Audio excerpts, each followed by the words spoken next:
এই ঘোষণা কোরআনুল কারীমের ভেতর আল্লাহ সুবহানাহু ওয়া তাআলা বলেছেন, কোন মানুষ যদি তিনটি জিনিস যখন লঙ্ঘন করবে, যখন অর্থবিত্ত সম্পদশালী লোক দারিদ্র হওয়ার মূল কারণ হলো তিনটি কাজ যখন সে লঙ্ঘন করবে, তখন যদি সে দারিদ্র হয়ে যাবে। হঠাৎ মানুষ দারিদ্র হয়ে যায়। বড় লোক আছে, লক্ষ লক্ষ হাজার হাজার কোটি টাকার সম্পদ তার জীবিত থাকা অবস্থায় নিঃস্ব হয়ে যায়। কারণ কি? কি কারণ? আল্লাহ সুবহানাহু ওয়া তাআলা সূরা আল ফজরের 15 নম্বর থেকে 18 নম্বর তিনটি আয়াত আল্লাহ সুবহানাহু ওয়া তাআলা এই ব্যাখ্যা দিয়েছেন। কোন মানুষ বড় লোক আছে, ধনশালী সম্পদশালী রয়েছে, হঠাৎ করে মানুষটা নিঃস্ব হয়ে যায়, তার তিনটি কারণ আল্লাহ সুবহানাহু ওয়া তাআলা সূরা আল ফজরের আয়াতে বলছেন, ফাআম্মাল ইনসানু ইযা মাবতালাহু রাব্বুহু ফাকরামাহু ওয়া না'মাহু ফায়াকুলু রাব্বি আকরামান।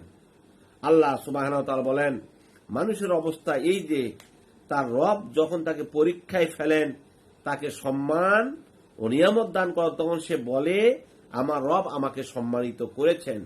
আবার যখন তাকে পরীক্ষায় ফেলেন, তার রিজিক যখন সংকুচিত হয়, তখন সে আবার বলে রব আমাকে পরীক্ষায় ফেলেছেন। কারণ একটি লোক সম্পদশালী থেকে দারিদ্র হওয়ার তিনটি কারণ আল্লাহ সুবহানাহু ওয়া তাআলা এখানে উল্লেখ করেছেন। এক নম্বর কারণ আল্লাহ সুবহানাহু ওয়া তাআলা বলেছেন, ওয়ালা তুকরিমুনাল ইয়াতীম কাল্লা বাল্লা তুকরিমুনাল ইয়াতীম। মানুষ সম্পদশালী থেকে দরিদ্র হয় এক নম্বর কারণ হচ্ছে যদি তার বংশে, তার রক্তের ভেতরে কোনো ইতিম থাকে। ইতিমের সম্পদ যদি কেউ মেরে খায়, ভক্ষণ করে অন্যায়ভাবে, ইতিমকে বঞ্চিত করে যদি কোনো ব্যক্তি সম্পদশালী হয়, কিন্তু তার বংশে, তার রক্তের কেউ না কেউ ইতিম রয়েছে, তার হক আদায় করেনি, ওই ব্যক্তি একদিন নিঃস্ব হয়ে যাবে। তার সম্পদ হঠাৎ করে দেখবেন নাই। আল্লাহ তাআলা বলছেন, তুকরিমুনাল ইয়াতামা, তোমার ইতিমকে যখন সম্মান করো নেই, তার এই দারিদ্র হওয়ার এক নম্বর কারণ। দুই নম্বর কারণ আল্লাহ বলছেন, ওয়ালা তাহুজ্জুনা আলা তুআমিল মিসকিন, এবং তুমি দারিদ্র প্রতিবেশী, পাড়া পড়শি, তুমি সম্পদশালী ছিলে, এত সম্পদ তোমার হয়েছিল যে তুমি দারিদ্রদেরকে খাদ্য দানে উৎসাহিত করনি। আশেপাশে যে একটু দান করা, তোমার সম্পদের একটা অংশ তাদেরকে দেওয়া, যাতে তারা একবেলা খাইতে পারে। এই সম্পদ যে তোমার উপার্জিত সম্পদ থেকে কিছু অংশ যে দান করার জন্য আমি আল্লাহ বলেছি, মিম্মা রাযাকনাহুম ইউনফিকুন, তোমাকে যে রিজিক দিয়েছি সেই রিজিক থেকে একটা অংশ তুমি মানুষ থেকে দান করো। যদি তোমার দান সংকুচিত হয়, দান যদি না করা হয় প্রতিবেশীদেরকে, আত্মীয় স্বজনকে, তাহলে ওই ব্যক্তি হঠাৎ দেখবেন নিঃস্ব হয়ে যাবে, তার সম্পদ থাকবে না। দুই নম্বর কারণ আল্লাহ তাআলা বলছেন। তিন নম্বর কারণ তাকুলুনা তুরাসা আকলালান লাম্মা। তিন নম্বর কারণ বলেছেন যে তোমরা মিরাসের সম্পদ, মিরাস উত্তরাধিকারী যে সম্পদ, অর্থাৎ ভাইয়ের অংশ, বোনের অংশ, ফুবুর অংশ, মায়ের অংশ, কোন ব্যক্তি যদি ভক্ষণ করে খায়, না দেয়, নিয়ে ফেললো সব, আল্লাহ বলছেন সে নিঃস্ব হয়ে যাবে। আল্লাহর কথা।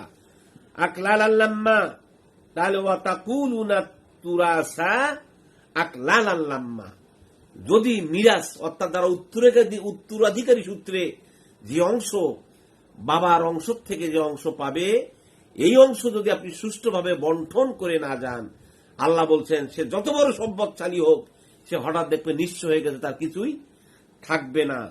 তুহিব্বুনাল মাআলা হুব্বান জাম্মান, আল্লাহ বলছেন তোমরা ধন সম্পদকে বেশি ভালোবাসার খাতিরে তোমরা এই নিঃস্ব হয়ে যাবে। সম্পদ যদি মনে করেন আমার উপার্জিত সম্পদ, আমি কষ্ট করে করেছি, আমি উপার্জন করেছি, আমি করেছি, এই ধরনের চিন্তা চেতনা যদি তোমার মনের ভেতর থাকে, আল্লাহ দিয়েছেন এ কথা আপনি স্বীকার করলেন না, আপনি চেষ্টা করেছেন, দিয়েছে তো আল্লাহ, দেওয়ার মালিক আল্লাহ, এই চিন্তা চেতনা আপনাকে আনতে হবে।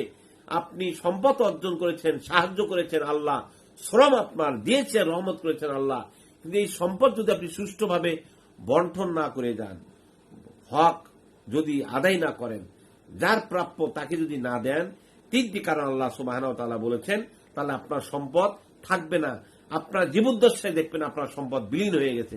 সম্মানিত ভাইয়েরা, তাই আমরা সম্পদকে সঠিকভাবে এবং যার যা অধিকার সেটার জন্য আমরা প্রয়োগ করতে পারি, প্রাপ্যকে প্রাপ্য অধিকার দিয়ে আমরা যেন সমাধান করে চলতে পারি, তাহলে আল্লাহ তাআলা আমাদের সম্পদের ভিতরে বারাকাত দিবেন, আল্লাহ আমাদের সম্পদের ভিতরে রহমত বরকত নাজিল করবেন, সেই সম্পদ আমার দীর্ঘস্থায়ী হবে। আর যদি আমি সম্পদ লুণ্ঠন করে মানুষের হক নষ্ট করে আমি সম্পদ করি, সেই সম্পদ আল্লাহ সুবহানাহু ওয়া তাআলা রাখবেন না এবং ভিনিশ করে